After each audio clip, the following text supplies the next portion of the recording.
ಇವತ್ತು ಈ ಮಸ್ಕಿಟೋ ಈ ಸೊಳ್ಳೆಗಳ ನಿಯಂತ್ರಣಕ್ಕೆ ಯಾಕೆ ಬರ್ತಾ ಇಲ್ಲ ಅಂದ್ರೆ ಇದು ನಾವು ಮೂಲಭೂತ ಸೌಕರ್ಯಗಳನ್ನ ಏನ್ ಮಾಡ್ತಾ ಇದೀವಿ, ಫ್ಲೈಓವರ್ ಆಗ್ಬೋದು, ಅಂಡರ್ ಪಾಸ್ ಆಗ್ಬೋದು, ಅಥವಾ ಬ್ರಿಡ್ಜಸ್ ಆಗ್ಬೋದು, ಈ ಯಾವುದೇ ಕಾಮಗಾರಿ ಆನ್ ಟೈಮ್ ಮುಗಿತಾ ಇಲ್ಲ.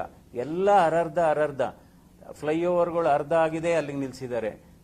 ಅಂಡರ್ ಪಾಸ್ ಅರ್ಧ ಆಗಿದೆ, ಅಲ್ಲಿ ನಿಲ್ಸಿದ್ದಾರೆ.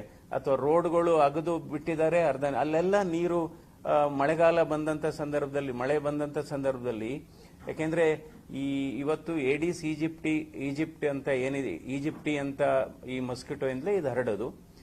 ಒಂದು ಇದಿದೆ, ಅದು ಹಗಲೊತ್ತೆ ಕಚ್ಚೋದು ಅಂತ.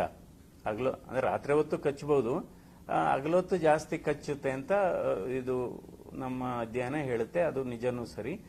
ಆದ್ರೆ ಇವತ್ತು ಈ ಸೊಳ್ಳೆ ನಿಯಂತ್ರಣಕ್ಕೆ ಯಾಕೆ ಇಲ್ಲಿ ಬರ್ತಾ ಇಲ್ಲ ಅಂದ್ರೆ, ಇದು ಎಲ್ಲಾ ಇಲಾಖೆಗಳು ಕೆಲಸ ಮಾಡಬೇಕು. ಒಂದು ಆರೋಗ್ಯ ಇಲಾಖೆ ಕೆಲಸ ಮಾಡಬೇಕು, ನಗರಾಭಿವೃದ್ಧಿ ಇಲಾಖೆ ಕೆಲಸ ಮಾಡಬೇಕು, ನಂತರ ಪಂಚಾಯಿತಿ, ನಮ್ಮ ಜಿಲ್ಲಾ ಪರಿಷತ್ತು ಕೂಡ ಕೆಲಸ ಮಾಡಬೇಕು, ಎಲ್ಲಾ ಮತ್ತೆ ವಾಟರ್ ಸಪ್ಲೈ ಸಿವರೇಜ್ ಬೋರ್ಡ್ ಕೆಲಸ ಮಾಡಬೇಕು. ಎಲ್ಲ ಅದಕ್ಕೋಸ್ಕರ ನಾನು ಇವತ್ತು ಈ ಡೆಂಗು ಕಾಯಿಲೆಯನ್ನ ಮೆಡಿಕಲ್ ಎಮರ್ಜೆನ್ಸಿ ಅಂತ ಸ್ಟೇಟ್ ಮೆಡಿಕಲ್ ಎಮರ್ಜೆನ್ಸಿ ಅಂತ ಡಿಕ್ಲೇರ್ ಮಾಡಬೇಕು, ನಂಬರ್ 1.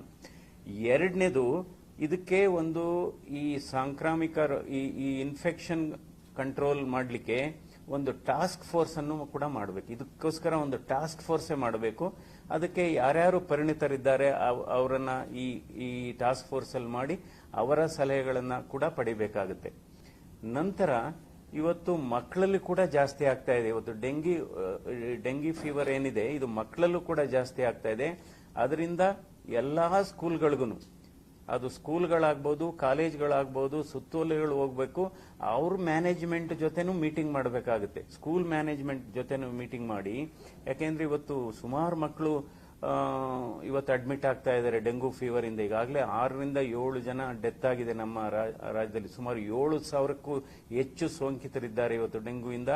ಬೆಂಗಳೂರಲ್ಲೇ ಸುಮಾರು ಒಂದೇ ದಿವಸ 500 ರಿಂದ 700 ಕೇಸಸ್ ದಾಖಲಾಗ್ತಾ ಇದೆ. ಚಿಕ್ಕಮಗಳೂರಲ್ಲಿ ಜಾಸ್ತಿ ಆಗ್ತಾ ಇದೆ, ಮೈಸೂರಲ್ಲಿ ಜಾಸ್ತಿ ಆಗ್ತಾ ಇದೆ, ಹಾಸನ ಆಗ್ಬಹುದು. ಒಬ್ರು ವೈದ್ಯರು ಕೂಡ ಮೃತಪಟ್ಟಿದ್ದಾರೆ. ಯಾಕೆಂದ್ರೆ ಈ ಡೆಂಗು ಏನಾಗಿದೆ ಅಂದ್ರೆ, ಅದು ಶಾಕ್. ಡೆಂಗು ಕಾಂಪ್ಲಿಕೇಶನ್ ಶುರುವಾದ್ರೆ ಅದಕ್ಕೆ ಚಿಕಿತ್ಸೆನೇ ಇಲ್ಲ. Almost 99% death.